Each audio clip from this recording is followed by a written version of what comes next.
ముఖ్యమంత్రి రేవంత్ రెడ్డిపై మాజీ మంత్రి సబితా ఇంద్రారెడ్డి తీవ్ర విమర్శలు చేశారు. పాలమూరు రంగారెడ్డి ప్రాజెక్టు నిర్మాణ పనులు పూర్తయ్యే వరకు ఉద్యమిస్తామని ఆమె స్పష్టం చేశారు. ముఖ్యమంత్రి మాట్లాడే భాషపై ఆత్మవిమర్శ చేసుకోవాలి అని సూచించారు. శనివారం వికారాబాద్ పట్టణంలో పర్యటించిన సబితా ఇంద్రారెడ్డి పార్కులు మరియు ఎస్టీపీ ప్లాంట్ను పరిశీలించారు. అనంతరం మీడియాతో మాట్లాడుతూ వికారాబాద్ జిల్లా కేంద్రంలో సమస్యలు ఉన్న చోట టెస్టువేసి వాటి పరిష్కారానికి ప్రభుత్వం ఎలాంటి చర్యలు తీసుకోవడం లేదని విమర్శించారు. వికారాబాద్ ప్రభుత్వ ఆసుపత్రిలో జనరేటర్ సమస్య కారణంగా డయాలసిస్ రోగులు తీవ్ర ఇబ్బందులు ఎదుర్కొంటున్నారని తెలిపారు. అలాగే పట్టణంలోని పార్కుల్లో నిర్వహణ లోపంతో అవి చెత్త కుప్పలుగా మారాయని ఆవేదన వ్యక్తం చేశారు. సంబంధిత అధికారులు వెంటనే స్పందించి సమస్యలను పరిష్కరించాలి అని ఆమె డిమాండ్ చేశారు. ఈ కార్యక్రమంలో మాజీ ఎమ్మెల్యే మెతుకు ఆనంద్, పట్టణ అధ్యక్షులు గోపాల్, బీఆర్ఎస్ నాయకులు ప్రభాకర్ రెడ్డి, అనంతరెడ్డి, మండల అధ్యక్షులు మహేందర్ రెడ్డి తదితరులు పాల్గొన్నారు.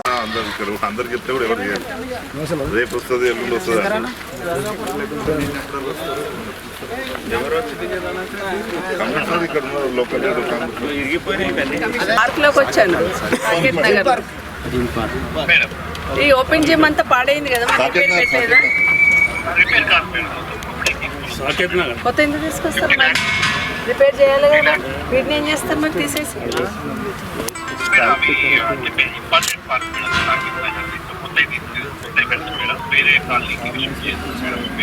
కొత్త సేమ్ ఇట్లాగే ఉన్నాయా, మళ్ళీ వేరే ఐటమ్స్ ఏమైనా ఉన్నాయా?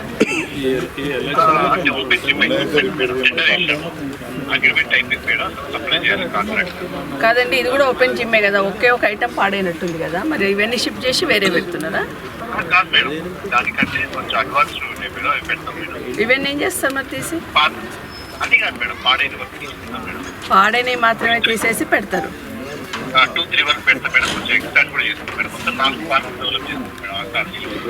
టెండర్ అయిపోయిందా? మరి దారుణంగా వదిలేసింది ఏంటండి? ఇవన్నీ చిన్న రిపేర్ చేస్తే అయిపోయేదానికి మెయింటెనెన్స్ లేకుండా గడ్డి గాదులతో నిండిపోయింది కదా. మరి మెయింటెనెన్స్ మన మున్సిపల్ డ్యూటీ కదా, మా బాధ్యత కదా. మేము కూడా పెట్టినాం అక్కడ, మున్సిపల్ వాళ్ళే మెయింటెనెన్స్ చేస్తూ ఉంటారు.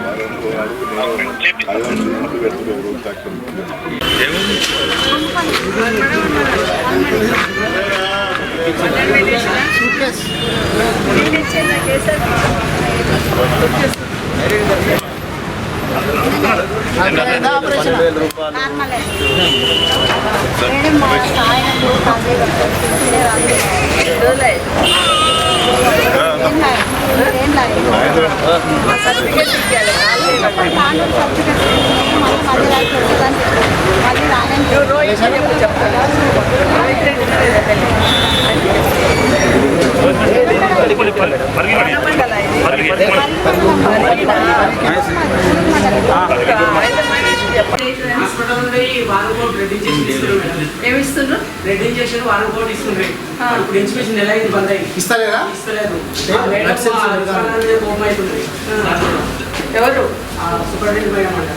ఏమంటుంది?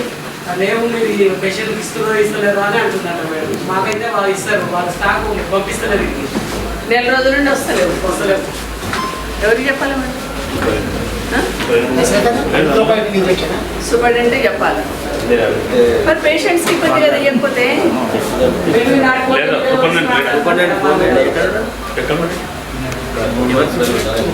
విజయలక్ష్మి గారు,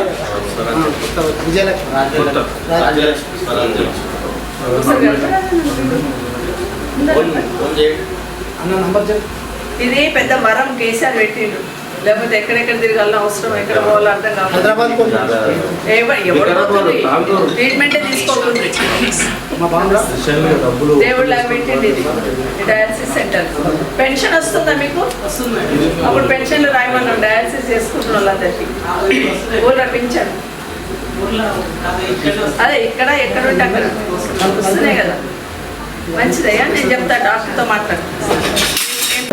ఈరోజు వికారాబాద్ జిల్లాలో వికారాబాద్ పట్టణంలో ఈ ప్రెస్ కాన్ఫరెన్స్కి హాజరవుతున్నటువంటి గౌరవ మాజీ మంత్రివర్యులు మహేశ్వరం ఎమ్మెల్యే శ్రీమతి సబితా ఇంద్రారెడ్డి గారు, అదేవిధంగా రంగారెడ్డి జిల్లా బీఆర్ఎస్ పార్టీ అధ్యక్షులు, సీనియర్ బీఆర్ఎస్ పార్టీ నాయకులు, మాజీ ఎమ్మెల్యే గౌరవనీయులు మంచిరెడ్డి కిషన్ రెడ్డి గారు, సోదరులు మాజీ శాసనసభ్యులు కొడంగల్ అన్న నరేందర్ రెడ్డి గారు, అదేవిధంగా సోదరుడు పరిగి మాజీ శాసనసభ్యుడు అన్న మహేష్ రెడ్డి గారు, కార్పొరేషన్ మాజీ చైర్మన్ నాగేంద్ర గౌడ్ గారు, క్యామ మల్లేష్ గారు, శుభప్రద్ పటేల్ గారు, విజయ్ కుమార్ గారు, వేదిక మీద ఉన్నటువంటి చాలామంది మా నాయకులు ఉన్నారు. అందరికీ వేదిక ముందున్నటువంటి మా అన్నదమ్ములందరికీ, ముఖ్యంగా పాత్రికేయులందరికీ, మీడియా అందరికీ పేరు పేరున నమస్కారాలు, ధన్యవాదాలు తెలియజేస్తూ ఉన్నాను.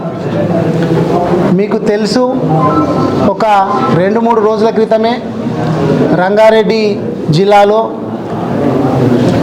మేము ఇదే విధంగా మీడియా సమావేశం పెట్టి పాలమూరు రంగారెడ్డి ఎత్తిపోతల పథకం గురించి అందరం కూడా మాట్లాడడం జరిగింది. గౌరవ కేసీఆర్ గారు తెలంగాణ తొలి ముఖ్యమంత్రి గారి దిశానిర్దేశానుసారం మహబూబ్నగర్ జిల్లాలో, ఉమ్మడి మహబూబ్నగర్ జిల్లాలో, ఉమ్మడి రంగారెడ్డి జిల్లాలో, అదేవిధంగా ఉమ్మడి నల్గొండ జిల్లాలో పెద్ద ఎత్తున సభలు పెట్టి ప్రజలను చైతన్యవంతం చేసి కేసీఆర్ గారు ఏ విధంగా పాలమూరు రంగారెడ్డి పథకాన్ని ముందుకు తీసుకుపోయి దాదాపు 90% పనులు పూర్తి చేస్తే ఈ 2 సంవత్సరాల కాలం లోపల కాంగ్రెస్ ప్రభుత్వం వచ్చిన తర్వాత ఒక్క రూపాయి కూడా పాలమూరు రంగారెడ్డి ఎత్తిపోతల పథకానికి కేటాయించకుండా, ఒక గంప మట్టి కూడా తీయకుండా ఏ విధంగా దాన్ని పడావు పడేసింది అనే ఉద్దేశం చేత ప్రజలందరికీ తెలియాలంటే మనం ఎక్కడ స్టార్ట్ చేయాలా? 3 ఉమ్మడి జిల్లాలు, అదేవిధంగా 3 ఉమ్మడి జిల్లాల్లో ఉన్నటువంటి, ఇప్పుడు వికారాబాద్ రంగారెడ్డి జిల్లా తీసుకుంటే ఉమ్మడి రంగారెడ్డి జిల్లాలో వికారాబాదు, ముఖ్యంగా రంగారెడ్డి ప్రాంతాలు, ఇవి అయిపోయిన తర్వాత మండలాలలో కూడా మీటింగ్ పెట్టి గ్రామాలలో కూడా కరపత్రాలు పంచి వాల్ పెయింటింగ్స్ రాయించి అక్కడ కూడా అవసరమైతే ఒక్కరోజు దీక్షలు పెట్టి ప్రజలందరినీ కూడా చైతన్యపరచాలా, పాలమూరు రంగారెడ్డిని ఏ విధంగా పక్కకు పడేసిండ్రు అనేటటువంటిది తెలియజేయాలనేటటువంటి ఉద్దేశం చేత మేము ఈ కార్యక్రమాలు చేస్తూ ఈరోజు వికారాబాద్ జిల్లాలో ఈ ప్రెస్ కాన్ఫరెన్స్ పెడతా ఉన్నాం. మనము చూసినాము, దాదాపు 35,000 కోట్లు శాంక్షన్ చేసి పాలమూరు రంగారెడ్డి జిల్లాకు 27,500 కోట్లు ఖర్చు పెట్టి దాదాపు 90% పనులు పూర్తి చేయడం జరిగింది కేసీఆర్ గారు.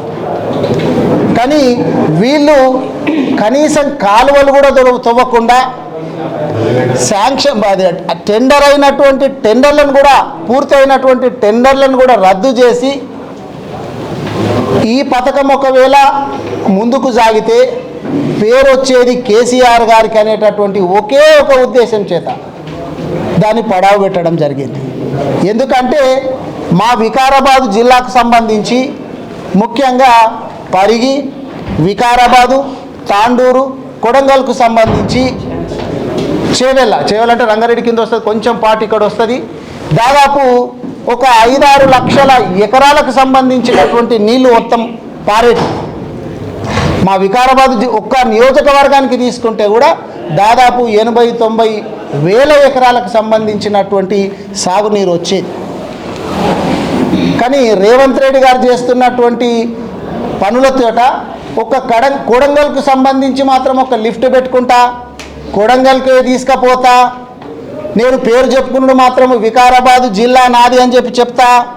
వికారాబాద్ జిల్లాకు వచ్చినప్పుడు మహబూబ్ నగర్ జిల్లాకు పోతేనేమో నేను మహబూబ్ నగర్ జిల్లా వాసినని చెప్తా. కొడంగల్కు మాత్రమే నేను నిధులు కేటాయిస్తా, నీళ్లు కేటాయిస్తా, పదవులు కేటాయిస్తా అనే విధంగా రేవంత్ రెడ్డి గారు చేస్తున్నారు. మనం చూస్తున్నాం, వికారాబాద్కు శాంక్షన్ అయినటువంటి యూనివర్సిటీ, అగ్రికల్చర్ యూనివర్సిటీ కూడా కొడంగల్కు తీసుకొని పోయింది. వికారాబాద్కు ఏం శాంక్షన్ అయినా కానీ వికారాబాదు జిల్లాకు తెలంగాణ రాష్ట్రానికి ముఖ్యమంత్రిలాగా పనిచేస్తలేడు ఆయన నేను కొడంగల్కు మాత్రమే ముఖ్యమంత్రిని, పేరుకు మాత్రం నేను వికారాబాద్ జిల్లా చెప్తా, ఉమ్మడి మహబూబ్ నగర్ జిల్లా వాసినని చెప్తా, తెలంగాణ ముఖ్యమంత్రిని అని చెప్తా, పనులు మాత్రము నేను కొడంగల్కే చేస్తా అని చెప్పి చెప్తున్నాడు. మనం చూస్తున్నాము ఇప్పుడు ఎవరైనా తల్లి ఉంది అంటే పిల్లలందరికీ కూడా సమానంగా చూస్తుంది. ఇంకెవరైనా బలహీనంగా ఉన్నటువంటి పిల్లోడు ఉంటే వానికి ఇంకొక పూట ఎక్కువ పెడుతుంది. కానీ ఈయనది ఉల్టా ఉంది. బలహీనంగా ఉన్నా పర్వాలేదు, వాడు చచ్చిపోయినా పర్వాలేదు, నేనేం చేయాలనుకుంటే గదే చేస్తా అనేటటువంటి ఉద్దేశం చేత రేవంత్ రెడ్డి గారు చేస్తూ ఉన్నారు. అయితే మేము ఇప్పుడు పొద్దుటి నుంచి గౌరవ మాజీ మంత్రివర్యులు సబితమ్మ మేమందరం కూడా కలిసి వికారాబాద్ పట్టణంలో కూడా తిరిగినాం. ఈరోజు తిరిగితే ఎక్కడ కూడా పరిపాలన మీద దృష్టి సాధిస్తున్నట్టు కాంగ్రెస్ పార్టీ చేస్తలేదు. ఇప్పుడు ఈ పార్టీ ఆఫీసు ఏదైతే వార్డులో వస్తుందో సాకేత్ నగర్లో కూడా మేము ఒక పార్కుకు పోయినాం. నేను ఎమ్మెల్యేగా ఉన్నప్పుడు, సబితమ్మ మంత్రిగా ఉన్నప్పుడు అక్కడ పార్కు లోపల జిమ్కు సంబంధించినటువంటి వస్తువులు పెడితే అవి రిపేర్కి వస్తే కనీసం వాటిని కూడా రిపేర్ చేయలేనటువంటి దౌర్భాగ్యమైనటువంటి పరిస్థితి లోపల వికారాబాద్ మున్సిపాలిటీ కొనసాగుతున్నది. ఈ పక్కనే ఉన్నది మనం ఈ బ్రిడ్జి మేము అది శాంక్షన్ చేయించి గౌరవ ముఖ్యమంత్రి కేసీఆర్ గారు, కేటీఆర్ గారు, సబితమ్మ సహకారం చేత మేము దాదాపు 100 కోట్ల వ్యయం చేత బ్రిడ్జి శాంక్షన్ చేయించి 2.5 years అయింది మేము శిలాఫలకం వేసి. మేము ఎన్నోసార్లు మాట్లాడంగా ఇప్పుడు పనులు సాగుతూ ఉన్నాయి. మేము అక్కడికి పోయి అక్కడ ఉన్నటువంటి సూపర్వైజర్ని అడిగితే మాకు 2 సంవత్సరాల టైం ఉండే సార్, 2 సంవత్సరాల టైం అయిపోయింది, కానీ ఇప్పటికి కూడా ఇంకా పనులు సగం కూడా కాలేవు, ల్యాండ్ అక్విజిషన్ కూడా పూర్తి కాలేదు. ఎందుకు అంటే దాన్ని నిదానంగా చేసుకుంటూ పోతున్నారు. తొందరగా అయితే మాకేమి, ఇది కేసీఆర్ గారు శాంక్షన్ చేసిండు కదా, కేసీఆర్ గారికి పేరు వస్తుంది అనేటటువంటి ఉద్దేశం చేత దాన్ని మెల్లగా నత్తనడకన పనులు జాగుతూ ఉన్నాయి. అదేగాక మేము గవర్నమెంట్ హాస్పిటల్కి పోయినాం. గవర్నమెంట్ హాస్పిటల్లో ఎందుకంటే సూది ఉంటే దూది లేదు, దూది ఉంటే సూది లేదు. డయాలసిస్ కేంద్రాన్ని మేము విజిట్ చేస్తే అప్పట్లోపల ఎవరికన్నా కిడ్నీ రోగులు ఉంటే డయాలసిస్ అవసరం ఉంటే హైదరాబాద్ దాకా పోయేటటువంటి వాళ్ళు పోను రాను అక్కడ ఇబ్బంది, ఇవన్నీ ఇబ్బందులు అవుతుంటే గౌరవ కేసీఆర్ గారు డయాలసిస్ కేంద్రాన్ని తెలంగాణ రాష్ట్రంలో అంతటా ఎట్లా ఏర్పాటు చేసిండో, అన్ని నియోజకవర్గాలలో ఎట్లా చేసిండో వికారాబాద్ నియోజకవర్గంలో కూడా డయాలసిస్ కేంద్రాన్ని ఏర్పాటు చేస్తే మనము ఒక 3-4 నెలల క్రితం చూసినాం. కరెంటు పోతే చీకట్లో ఉంటున్నారు పేషెంట్లు. డయాలసిస్ కేంద్రంలో ఉన్నటువంటి పేషెంట్లు జనరేటర్ కూడా ప్రొవైడ్ చేయలేనటువంటి పరిస్థితుల లోపల ఈ కాంగ్రెస్ గవర్నమెంట్ ఉన్నది. నేను ఎమ్మెల్యేగా ఉన్నప్పుడు దాదాపు 2.5 years క్రితం, 2.5 సంవత్సరాల క్రితమే నేను ఒక పెద్ద జనరేటర్ శాంక్షన్ చేపిస్తే హరీష్ అన్న దగ్గరికి పోయి, అప్పుడు ఆరోగ్య శాఖ మంత్రిగా ఉంటే హరీష్ అన్నతోటి మాట్లాడి జనరేటర్ శాంక్షన్ చేపిస్తే దాన్ని ఇప్పుడు తెప్పించడానికి 2.5 years అయినా ఇప్పుడు మేము సూపరింటెండెంట్తో మాట్లాడుతుంటే అక్కడ సమాధానం చక్కగా లేదు. జనరేటర్ కూడా శాంక్షన్ అయినటువంటి జనరేటర్ కూడా తీసుకురానటువంటి పరిస్థితి కనబడతా ఉన్నది. అక్కడ మేము పేషెంట్లతో మాట్లాడితే కిడ్నీ పేషెంట్లకు ఎప్పుడైనా కానీ ఇంజెక్షన్స్ ఇస్తుంటారు వారంకు 10 రోజులకు, ఎందుకంటే రక్త కణాలంతా చనిపోతుంటాయి కాబట్టి ఎరిథ్రోపాయిటిన్ అనే ఇంజెక్షన్ ఇస్తుంటారు. మాకు 1 రోజులు అయింది సార్, ఆ ఇంజెక్షన్ ఇస్తలేరు అని అంటే మా మాజీ మంత్రి గారు అక్కడ సూపరింటెండెంట్ తోటి మాట్లాడితే కమిషనర్ గారికే తెలుసు, మాకు సరిగా ఇండెంట్ ఇస్తలేరు, మేము తెప్పిస్తలేము, వస్తాయి తొందరలో, ఇక ఈ సాకులు చెప్తున్నటువంటి పరిస్థితి ఉన్నది. ఇక రేవంత్ రెడ్డి గారు మాత్రం గప్పాలు కొట్టు అంటే మస్తు కొడుతుంటాడు. నేను 1,00,000 కాదు 1,50,000 కోట్లు పెట్టి హైదరాబాద్ లోపల మూసీని సుందరీకరిస్తా అని చెప్పి పథకం పెట్టిండు ఆయన. మేము ఇప్పుడు వికారాబాద్ లోపల ఉన్నటువంటి ఎస్టీపీ సివేజ్ ట్రీట్మెంట్ ప్లాంట్ దగ్గరికి పోతే ఎంత ఘోరమైన పరిస్థితులు అది ఉన్నదంటే అది ఎక్కడ పనిచేస్తలేదు. వికారాబాద్ పట్టణంలో ఉన్నటువంటి మురుకు నీరు అంతా కూడా అదంతా కూడా డైరెక్ట్గా మూసి లోపలికి కలుస్తూ ఉంది. ఆ ట్రీట్మెంట్ ప్లాంట్లో ట్రీట్మెంట్ చేస్తలే, డైరెక్ట్గా మూసిలా కలుస్తుంది. మూసి పుట్టేదే వికారాబాద్ పట్టణం దగ్గర అనంతగిరి హిల్స్లో.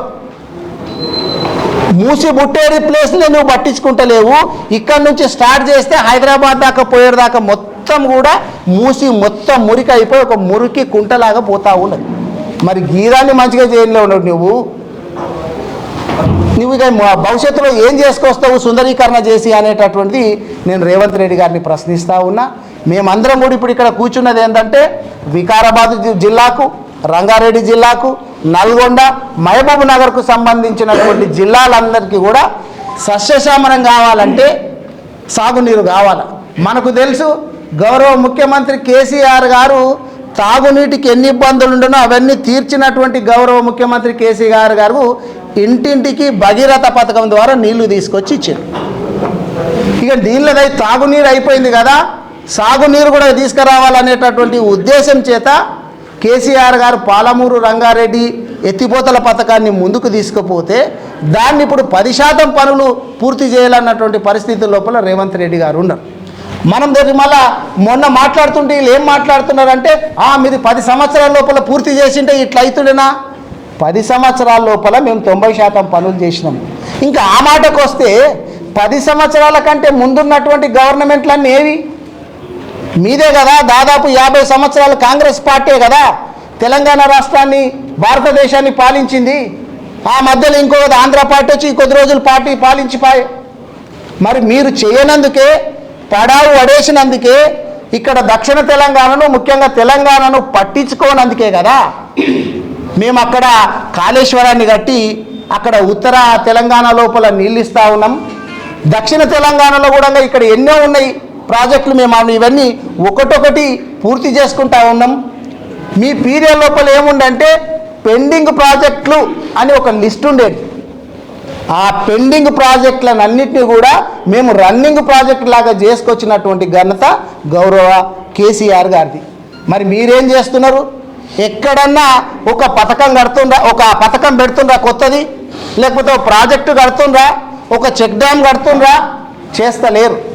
ఏమన్నంటే మాకు అప్పులు ఉన్నాయి, కేసీఆర్ గారు అప్పులు ఇచ్చిపోయిండ్రు అని చెప్తున్నారు. మరి మీరు ఎన్ని అప్పులు చేస్తుండ్రో తెలియదా? కేసీఆర్ గారు అప్పులు చేసేమో అనేక పథకాలు పెట్టి సాగునీరు ఇచ్చిండు, తాగునీరు ఇచ్చిండు, పెన్షన్లు ఇచ్చిండు, కాళేశ్వరం కట్టిండు, ఇటువంటి ఎన్నో పథకాలు చేసుకుంటా కేసీఆర్ గారు వస్తే మీరు ఒక్క దగ్గర ఒక్క కొత్త పథకం పెట్టలేరు. పాత పథకాలని కొనసాగిస్తలేరు. ఎందుకంటే దీనికి ఎగ్జాంపుల్గా ఉదాహరణ చెప్పాలంటే గవర్నమెంట్ హాస్పిటల్కి మేము పోయినాం. సబితమ్మ మేము పోతే అక్కడ డెలివరీ అయినటువంటి వార్డులకు పోతే వాళ్ళు చెప్తున్నారు ఎన్నో కాన్పు అంటే 2వ కాన్పు, మొదటి కాన్పు ఎప్పుడు అయిందంటే 3 ఏళ్ల క్రితం అయ్యిందంటే అప్పుడు నీకేమన్నా వచ్చిండే నామంటే సూట్ కేసు వచ్చిందంటే వచ్చిండే. దాంట్లో పిల్లలకు తల్లులకు సంబంధించినటువంటి బట్టలు, పౌడరు, అవి ఇవి అన్ని వస్తువులు ఉండడే కాకుండా మాకు పైసలు కూడా ఇచ్చింది. ఇగో ఈ కాన్పులో మాత్రము మాకు ఏది వస్తలేదు. ఇక గర్భవతులను అడిగినాం, అమ్మ మీకేమన్నా వస్తున్నదా, ఏమన్నా కిట్టులాగా తల్లి పిల్ల బాగుండే మీకేమన్నా కిట్ ఇచ్చిండ్రా? గతం లోపల కేసీఆర్ న్యూట్రిషన్ కిట్ అని ఇస్తుండంటే అటువంటి ఏం తెలియదు సార్ అంటుంది. అంటే మీరు కొత్త పథకం పెడతలేరు, పాత పథకాలను కొనసాగిస్తలేరు. కానీ ఎప్పుడు చూసినా మేము కేసీఆర్ గారు ఆనవాళ్ళు తీసేస్తామనేటటువంటి రేవంత్ రెడ్డి గారు రోజు జపం చేసేది మాత్రం కేసీఆర్ గారిది. కేసీఆర్ గారిని నువ్వు తలిసినన్ని సార్లు ఇంకెవరు వేరేళ్ళు కూడా తలుస్తలేకుండొచ్చు. అందుకే మేము ఇప్పటికైనా గౌరవ ముఖ్యమంత్రి కేసీఆర్ గారిని కోరేది ఏంటంటే మీరు వికారాబాద్ జిల్లా అని చెప్పుకుంటారు, అదేగాక ఇక్కడ స్పీకర్ కూడా వికారాబాదు రేవంత్ రెడ్డి గారు వికారాబాదు జిల్లా అని చెప్పుకుంటారు. ఇక్కడ స్పీకర్ గారు కూడా వికారాబాదు నియోజకవర్గానికి సంబంధించినటువంటి వాళ్ళు ఉన్నారు. కాబట్టి మీరు ముఖ్యంగా వికారాబాద్ జిల్లా మీద, రంగారెడ్డి జిల్లా మీద దృష్టి పెట్టి ఇక్కడికి సాగునీరు తీసుకొని రావాలంటే పాలమూరు రంగారెడ్డి ఎత్తిపోతల పథకాన్ని వీలైనంత తొందరగా పునఃప్రారంభించాలని చెప్పి కోరుకుంటూ నేను సెలవు తీసుకుంటున్నా. వేదిక మీద ఉన్నటువంటి గౌరవ మాజీ మంత్రివర్యులు సబితా ఇంద్రారెడ్డి గారికి, గౌరవ మిత్రులు ఆనంద్ గారికి, నరేందర్ రెడ్డి గారికి, మహేష్ రెడ్డి గారికి, మల్లేష్ గారికి, నా నాగేంద్ర గారికి, మిత్రులకు, ముఖ్యంగా వికారాబాద్ నాయకులకు అందరికీ నాయక నమస్కారం. గౌరవ పత్రికా మిత్రులకు కూడా నాయక నమస్కారాలు. ఎలక్ట్రానిక్ మీడియా అందరికీ నమస్కారాలు. ఈరోజు ఈ యొక్క ప్రెస్ కాన్ఫరెన్స్ ముఖ్యంగా ఉద్దేశం ఏంటంటే,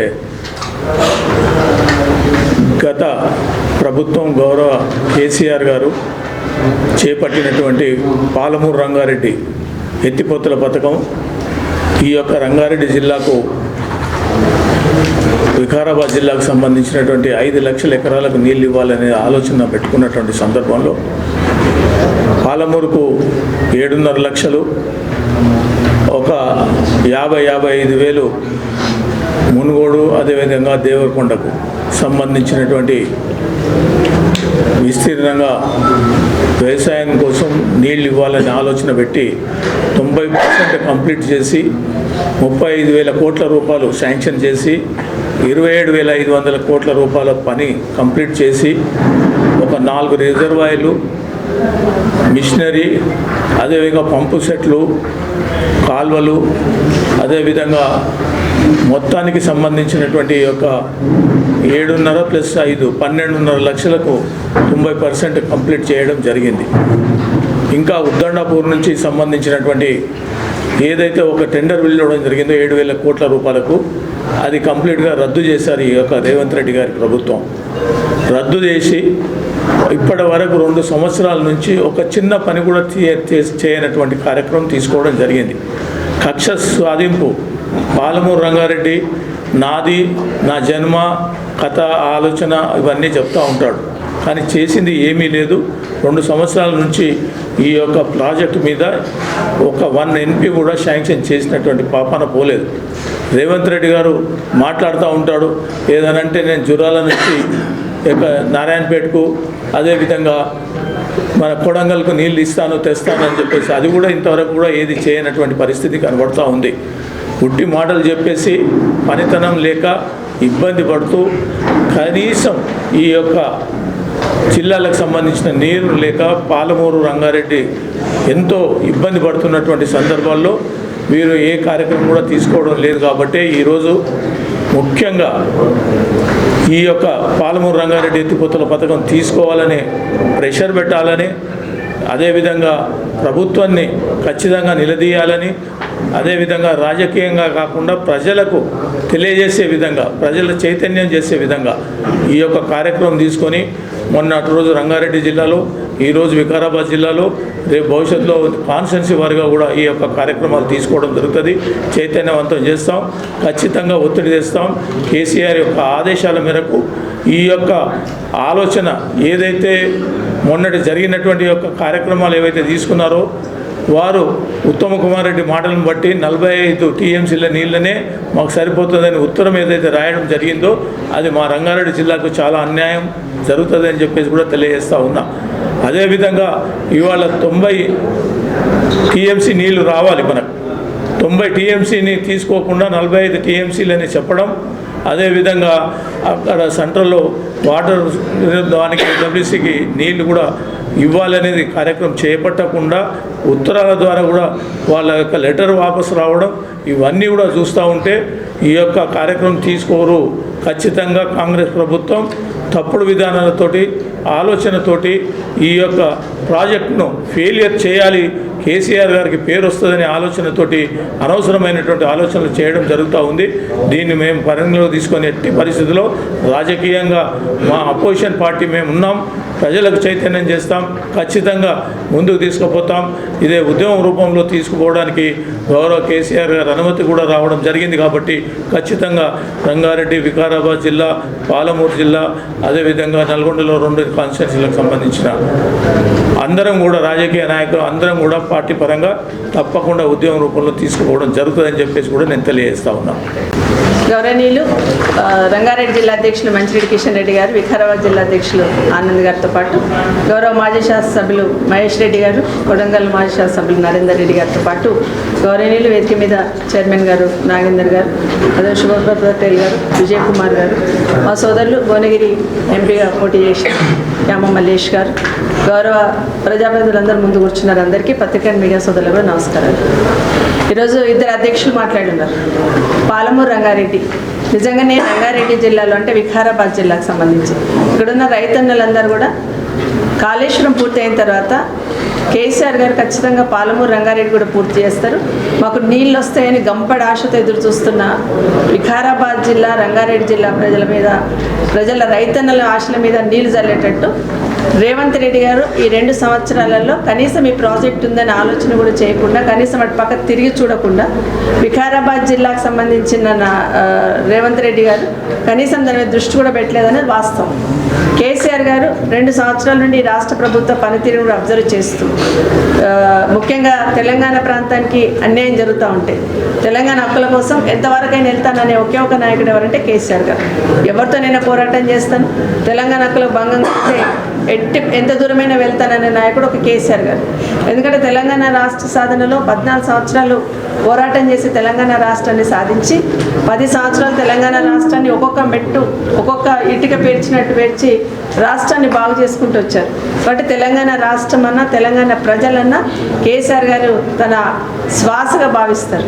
కాబట్టి ఏ చిన్న ఇబ్బంది వచ్చినా ప్రశ్నించే స్థితిలో కేసీఆర్ గారు ఉంటారు. కాబట్టి ఒక 3 రోజుల కిందట కేసీఆర్ గారు వచ్చి తెలంగాణ రాష్ట్రానికి జరుగుతున్న అన్యాయం కానీ, ఈరోజు పాలమూరు రంగారెడ్డికి జరుగుతున్న అన్యాయం కానీ, ఈ ప్రభుత్వం స్పందించకపోవడం కానీ, ఇవన్నీ కూడా ప్రశ్నించడము జరిగింది. తెలంగాణ ప్రజలు ఇప్పటికీ గమనించున్నారు. సూటిగా ఒక 3 మాటలు అడిగారు కేసీఆర్ గారు. పాలమూరు రంగారెడ్డిలో 90 TMC అలాట్ చేశాం కదా, మీరు 45 TMCలే సరిపోతాయని ఎందుకు రాశారు లెటర్ అని అడిగారు. దానికి సమాధానం వచ్చిందా ప్రభుత్వం నుండి అంటే రాలేదు. సమాధానం చెప్పాల్సింది ఎవరంటే ముఖ్యమంత్రి గారు. అసలు అటు పక్కే తిరిగి ఇంకొక మాట అడిగారు. 1 year అవుతుంది కదా DPR వెనక్కి వచ్చి కేంద్ర ప్రభుత్వం నుండి, మరి DPR వెనక్కి వచ్చినప్పుడు ఎందుకు మీరు మళ్ళీ దాన్ని పంపించలేదు, DPR ఆమోదించుకోలేదని అడిగారు. దానికి సమాధానం ఉందంటే లేదు. గతంలోనే కేసీఆర్ గారు ఉన్నప్పుడే దాదాపు 6 నుండి 7 అనుమతులు తీసుకొచ్చారు. 90 TMCల వాటర్తోని ప్రాజెక్ట్ కడుతున్నామని చెప్పి 6-7 అనుమతులు తీసుకొచ్చి పెట్టున్నారు. ఇంకొక మాట మాట్లాడుతుంటారు, 10 సంవత్సరాలు ఎందుకు పూర్తి చేయలేదు. 10 సంవత్సరాలలో ఎన్నో కేసులు వేస్తే ఆ కేసులను కూడా అధిగమించి ఎన్నో రకాల అనుమతులు తీసుకొచ్చి 90% ప్రాజెక్టు పూర్తి అయిన తర్వాత 10% పూర్తి చేసి ఈ ప్రాంతం వాసులకు నీళ్ళు ఇవ్వాలనే ఆలోచన ఈ ప్రభుత్వానికి, ఈ గౌరవ ముఖ్యమంత్రి గారికి ఎందుకు రాలేదు? అది కేసీఆర్ గారి పొలానికి కేసీఆర్ గారి దగ్గరికి వెళ్తున్న నీళ్ళు కావు. ఈ ప్రాంతంలో ఉన్న రైతన్నలందరూ రంగారెడ్డి, మన వికారాబాద్, పరిగి, తాండూర్, కొడంగల్, అట్లాగే చేవెళ్ళ, ఇబ్రాహీంపట్నం, మహేశ్వరం ఈ ప్రాంతాలకు సంబంధించిన వాళ్ళకు నీళ్ళు అందించడానికి ప్రాజెక్టు పెట్టున్నారు. ప్రతిసారి కేసీఆర్ గారు మాకు మాట చెప్పేవాళ్ళు, తెలంగాణ రాష్ట్రం సాధించాలి, తెలంగాణ రాష్ట్రంలో ప్రతి ఎకరాకి నీళ్ళు అందించాలి అని ఒక ప్రణాళిక ఏర్పాటు చేసుకున్నాను. కాబట్టి రాగానే మిషన్ కాకతీయ అని పెట్టి ముందు చెరువులను బాగు చేసుకున్నాం. తర్వాత ప్రాజెక్టు కాళేశ్వరం కానీ, అంటే గోదావరి బేసిన్లో ఉన్న నీళ్లను గోదావరిలో వాడుకోవాలని పక్క వాడుకోవాలని కాళేశ్వరం, కృష్ణా బేసిన్లో ఉన్న ఏరియాను ఇక్కడ వాడుకోవాలని పాలమూరు రంగారెడ్డి, ఈ 2 ప్రాజెక్టులు పెట్టి కేంద్రంలో ఉన్న ప్రభుత్వాన్ని కూడా జాతీయ హోదా ఇవ్వమని చాలాసార్లు అడిగారు. కేంద్రం ₹1 ఇవ్వకపోయినా, ఇప్పుడు మీరు అప్పు చేసిన నీ ప్రభుత్వం చెప్తుంది కదా, అప్పు చేసైనా సొప్పు చేసైనా ఈ రాష్ట్ర ప్రజలకు మేలు చేయాలన్న ఆలోచనతో కాళేశ్వరం, పాలమూరు లాంటి 2 ప్రాజెక్టులు మొదలుపెట్టారు. కాళేశ్వరం పూర్తయిన తర్వాత కేసీఆర్ గారు మాట్లాడుతూ ఒక మీటింగ్లో అన్నారు, కాళేశ్వరం పూర్తయింది, అక్కడున్న రైతన్నలకు నీళ్ళు వస్తున్నాయి, అక్కడ చెరువులు నింపుకుంటున్నాం, రిజర్వాయర్లు నింపుకుంటున్నాం. పాలమూరు రంగారెడ్డి పూర్తి అయితే నా కళ నెరవేరుతుంది, దీన్ని స్పీడప్ చేసి వీళ్ళని తొందరలో పూర్తి చేసి ఈ ప్రాంత రైతులకు నీళ్ళు అందించడమే నా కళమ్మ అన్నారు. నిజంగా చాలా సంతోషం అనిపించింది. అదేవిధంగా స్పీడ్గా చేస్తూ 90% పూర్తి చేశారు. ఇక 10% పూర్తి చేయాల్సిన అవసరం ఉంది. ఒకటి అడుగుతున్నాం నేరుగా, ప్రాజెక్టు 90% పూర్తి అయిన తర్వాత అందులో కాలువలకు సంబంధించి టెండర్ అయి ఉన్న వర్క్ను కూడా ఎందుకు క్యాన్సిల్ చేశారు? కనీసం ఆ కాలువలన్న పూర్తి చేస్తే గ్రావిటీ మీద మా మహేష్ చెప్తా ఉంటాడు, జస్ట్ ఆ కాలువలు పూర్తి చేస్తే గ్రావిటీ మీద మాకు పరిగికి నీళ్ళు వచ్చేవి. ఎందుకు దాని మీద దృష్టి పెట్టలేదు? ఎందుకు క్యాన్సిల్ చేశారు? ఇవి కదా కేసీఆర్ గారు మొన్న అడిగారు మిమ్మల్ని, ఎందుకు ఉలిక్కి పడ్డారు, ఎందుకు అంత బాధ అయ్యింది, ఎందుకు సమాధానం చెప్పలేకపోయారు? కేసీఆర్ గారు అడిగింది ఏంటి, గౌరవ ముఖ్యమంత్రి గారు మాట్లాడింది ఏంటి? తెలంగాణ ప్రజలు గమనిస్తలేరా? అందులో వికారాబాద్ సంబంధించిన ప్రజలు కానీ, వికారాబాద్ జిల్లాకు సంబంధించిన ప్రజలు కానీ, అదేవిధంగా రంగారెడ్డిలో ఉన్న ప్రజలు కానీ నల్గొండ, మహబూబ్ నగర్ వాళ్ళు. ఈ ప్రాజెక్ట్ కింద ఉన్న రైతులు ఆలోచిస్తలేరా? కేసీఆర్ గారు ఏమడిగారు? 45 టీఎంసీలు ఎందుకు అడిగారు? 90 టీఎంసీలు కావాల్సిన నీళ్ళని అలకేట్ చేసిన 90 టీఎంసీలలో 45 టీఎంసీలు అడిగారంటే దాని వెనకాల ఉన్న మతలబ్ ఏంది? ఎవరి కోసం మీరు మెట్టు దిగారు? ఇంకా 90 సరిపోయి ఇంకా పెంచండి అని అడగాల్సింది పోయి మీరు తగ్గించుకున్నారు. ఎందుకు తగ్గించుకున్నారు? తెలంగాణ ప్రాంత ప్రజలకు సంబంధించిన హక్కును ఎందుకు మీరు వదిలేశారని కేసీఆర్ గారు అడిగారు. దానికి కదా మీరు సమాధానం చెప్పాలి. దానికి సమాధానం చెప్పకుండా ఎన్ని మాటలు మాట్లాడారంటే ఆ ముఖ్యమంత్రి గారి పదవికి ఒక కలంకంగా ఉండేటట్టు మనం మాట్లాడున్నారు. ఒక్కసారి గౌరవ ముఖ్యమంత్రి గారిని అడుగుతా ఉన్నాను, మీరు ఒక్కరు కూర్చొని మీరు మాట్లాడిన వీడియో మీరే చూసుకోండి. ఏం మాట్లాడారు, దాంట్లో ఏం మెసేజ్ ఇచ్చారు ప్రజలకి, ఏం మాట్లాడారనేది తనంతలో తను ఆలోచించుకుంటే తన అంతరాత్మ కూడా నువ్వు మాట్లాడింది తప్పని చెప్తుంది. ఎందుకంటే కేసీఆర్ గారు అడిగింది ప్రజల కోసం అడిగారు, మీరు మాట్లాడింది వ్యక్తిగత దూషణలు. మైకు పడితే చాలు కేసీఆర్ గారు చావు కొడుతూ ఉన్నారు. ఇది శోభించదు. ఎందుకంటే ప్రజల అవసరాల కోసం ప్రధాన ప్రతిపక్షంగా గౌరవ కేసీఆర్ గారు అనుభవజ్ఞుడిగా తను చెప్పున్నారు. నిజంగా ఈ ప్రాంత ప్రజల మీద రేవంత్ రెడ్డి గారి చిత్తశుద్ధి ఉంటే వారు చెప్పిన మాటలను తను వ్యక్తిగతంగా తీసుకొని అవును కదా ఈ ప్రాంత ప్రజలకు మేలు చేయాలి, తప్పేముందని అమలు చేయాల్సింది పోయి రేవంత్ రెడ్డి గారు కేసీఆర్ గారిని ఏం మాటలు మాట్లాడండి ప్రజలు గమనిస్తూ ఉన్నారు. అంటే ఇష్యూ డైవర్షన్ కోసం ఆ మాట్లాడిన మాటలతోని పాలమూరు రంగారెడ్డి పక్కకు పెట్టి ఇంక అందరం ఇటు పక్క పోతాం అనుకున్నారు. ఎట్టి పరిస్థితుల్లో వదిలిపెట్టాం. పాలమూరు రంగారెడ్డి పూర్తి చేయాల్సిందే, ఈ ప్రాంత ప్రజలకు సాగునీరు అందించాల్సిందే. ఎందుకంటే ఈ ప్రాంత ప్రజలు ఎంతో గంపెడ ఆశతో చూస్తున్నారు. గతంలో మాకు నీళ్ళు వస్తాయని ఆశ లేకుండిందమ్మా చాలామంది రైతులు మాట్లాడతారు. వికారాబాద్ ఏరియాలో ఇటు వచ్చినప్పుడు బంటారు మట్టిపోయినప్పుడు మాకు అసలు నీళ్ళు వస్తాయని ఆశనే లేదు. అట్లాంటిది కాళేశ్వరం పూర్తయిన తర్వాత మాకు ఒక ఆశ కలిగింది, కేసీఆర్ గారు ఖచ్చితంగా పూర్తి చేస్తారు, నీళ్లు తీసుకొస్తారు ఈ ప్రాంతానికి అని ఆశ కలిగింది అనేది చాలామంది రైతులు మాట్లాడుతూ ఉన్నారు. ఇప్పటికైనా ఈ ప్రభుత్వం తప్పించుకుంటాం అనుకుంటున్నారేమో, కానీ ఎట్టి పరిస్థితులలో పాలమూరు రంగారెడ్డి పూర్తి చేసి ఈ ప్రాంతానికి నీళ్ళు అందించాల్సిందే. ఇంతకుముందు ఆనంద్ గారు మాట్లాడున్నారు. మరి వికారాబాద్ ప్రాంతం నా జిల్లా అన్నప్పుడు వికారాబాద్ జిల్లా నా జిల్లానే ఎన్నికల ముందు వచ్చి చెప్పిన్నారు. మరి కొడంగల్కి చేయొద్దని మేము మనం, కానీ కొడంగల్కి ఏ విధంగా అయితే పక్క ధరలకి వెళ్ళి తెస్తుందని చెప్తున్నాడు. చేసినో లేదో నాకు కూడా తెలియదు, నరేందర్ చెప్పాలి మొదలైందో లేదో పని కూడా. ఆడికెళ్ళి మొదలుపెట్టి అన్ని నీళ్ళు తెస్తాను మభ్యపెట్టే ప్రయత్నం చేస్తూ ఉన్నారు. అట్లాగే పక్కనే పని ఉంది. ప్రాజెక్టు 90% పూర్తయినాక ఇవ్వడానికి ఇబ్బంది ఏంది ప్రభుత్వానికి? అది కేసీఆర్ గారికి పేరు వస్తుందని ఒకే ఒక ఇది తప్ప ఈ ప్రాంత ప్రజలకు నష్టమవుతుందని ఎందుకు ఆలోచించట్లేదు ముఖ్యమంత్రి గారు? నిజంగా ప్రజలకు మేలవుతుందంటే ముఖ్యమంత్రి స్థానంలో 10 మెట్లు దిగైనా మేలు చేయాలి. కానీ మూర్ఖంగా కేసీఆర్ గారి పేరు వస్తుందని ఒకే ఒక ఆలోచనతో అక్కడ కాళేశ్వరాన్ని కూల్చేసే ప్రయత్నం చేస్తూ ఉన్నారు. ఇప్పుడు ఈ మధ్య చెక్ డ్యామ్స్ పేరు చేస్తున్నారు అక్కడ బాంబులు పెట్టి. ఇప్పుడు మాకు అనుమానం వస్తుంది కాళేశ్వరాన్ని కూడా చెక్ డ్యామ్ కాళేశ్వరాన్ని కూడా ఏమైనా కూల్చేశారేమో బాంబులు పెట్టి. ఇప్పటిదాకా మాకు అనుమానం, ఇప్పటిదాకా ఏదో పోనీలే టెక్నికల్గా అనుకున్నాం, కానీ ఇప్పుడు మాకు అనుమానం ఏమొస్తుందంటే అక్కడ చెక్ డ్యామ్లు ఎట్లయితే బాంబులు పెట్టి కూల్చేస్తున్నారో కాళేశ్వరం కూడా అదే కక్ష అదే విధంగా చేశారేమో. పోనీ అట్లా రిపేర్ చేస్తామంటే కనీసం అక్కడ కాళేశ్వరం కడుతున్నా రిపేర్ చేస్తామని చెప్తున్నప్పుడు ఆ కాంట్రాక్టర్లు చేస్తామంటే వాళ్ళకి పర్మిషన్ ఇవ్వకపోతుంది. 3 సంవత్సరాల నుండి అది 2 సంవత్సరాల నుండి అది ఎట్లా కూలిపోతుందని ఆలోచిస్తున్నారు తప్పిస్తే దాన్ని రిపేర్ చేసి ప్రజలకు దాన్ని అందుబాటులోకి తీసుకురావాలి రైతులకు అనే ఆలోచన ఈ ప్రభుత్వానికి లేదు. కాళేశ్వరంలో మిగతా ప్రాజెక్టులన్నీ ఉన్నాయి, రిజర్వాయర్లన్నీ, అవన్నీ కూడా కాళేశ్వరంలో భాగమే. ఏమనంటే కాళేశ్వరం ఒకటి కూలిపోయిందని మాట్లాడుతూ ఉంటారు. ఇప్పటికైనా ఈ ప్రభుత్వం ఇగోని పక్కన పెట్టి ఈ రాష్ట్రం బాగుండాలి, ఈ రాష్ట్ర ప్రజలు బాగుండాలి, రైతన్నలకు మేలు జరగాలంటే అక్కడ కాళేశ్వరం రిపేర్ చేయాలి, ఇక్కడ పాలమూరు రంగారెడ్డి అయితే పూర్తి చేయాలి. గంపెడ ఆశతో చూస్తూ ఉన్నాము. ఈ ప్రాంత ప్రజలకి రంగారెడ్డి కానీ మహబూబ్ నగర్ కానీ నల్గొండకు సంబంధించి కానీ ప్రతిసారి మమ్మల్ని గుర్తు చేస్తూ ఉంటారు. ఇబ్రాహీంపట్నం మహేశ్వరం చాలా ఎత్తులో ఉంటుంది, 650 మీటర్ల ఎత్తులో ఉంటుంది, వాళ్ళకు కూడా నీళ్ళు అందించాలని చాలాసార్లు కేసీఆర్ గారు మాట్లాడారు. చేవేళ్ళ, అట్లాగే వికారాబాద్, పరిగి, తాండూరు, కొడంగల్ ఈ ప్రాంత ప్రజలు బాగా కష్టపడి పంటలు పండిస్తారు. రైతన్నలు వ్యవసాయమే వాళ్ళకు, ఈ ప్రాంత ప్రజలకు వ్యవసాయమే ఊపిరిగా బ్రతుకుతూ ఉంటారు, చేయాలని ప్రయత్నం చేస్తూ ఉంటారు. ఇప్పటికీ మరొకసారి డిమాండ్ చేస్తూ ఉన్నాం, ఈ ప్రభుత్వం ఇప్పటికైనా ఇమీడియట్గా స్పందించి ఈ ప్రాజెక్ట్ని ఇమీడియట్గా స్టార్ట్ చేయాలని బీఆర్ఎస్ పార్టీ తరఫున డిమాండ్ చేస్తూ ఉన్నాం. ఖచ్చితంగా గ్రామాన వెళ్ళి చెప్తాం. ఎందుకంటే ఈ ప్రాంత ప్రజలకు ఏ విధంగా నష్టం చేయాలనుకుంటుంది కాంగ్రెస్ పార్టీ, ఈ ప్రాంత ప్రజల ఆశల మీద ఏ విధంగా నీళ్లు చల్లాలనుకుంటుంది, ఈ ప్రాజెక్టు మీద సీతక నెట్ల వేశారు, ఎందుకు ఇటు పక్క పట్టించుకోవట్లేదు అనేది ఖచ్చితంగా గ్రామాన పోయి అడుగుతాం. గతంలో 10 సంవత్సరాలు కేసీఆర్ గారు రాకముందు, తెలంగాణ రాకముందు మహబూబ్ నగర్లో పరిస్థితి ఎట్లుండే, ఇప్పుడు ఎట్లా ఉందనేది అక్కడ ఉన్న రైతన్నలకు తెలుసు. కాబట్టి ఇప్పటికైనా ఈ ప్రభుత్వం ఇమీడియట్గా స్పందించి పాలమూరు రంగారెడ్డి ప్రాజెక్ట్ని మొదలు పెట్టాలని కోరుతా ఉన్నాం. ఏదన్నారో దాన్ని వెనక్కి తీసుకోండి. డిపిఆర్ ఎందుకు వెనక్కి పంపించారో దాని మీద వివరణ ఇవ్వండి. ఎందుకు దాన్ని మళ్ళీ పంపించలేదు అది చెప్పకుండా ముఖ్యమంత్రి గారు ఏదేదో మాట్లాడారు. ఏం మాట్లాడారో ఆయనకే అర్థం కావాలి. అదే చెప్తున్నా, ఆయన అంతరాత్మ కూడా క్షమించదు ఆయన మాట్లాడిన మాటలు.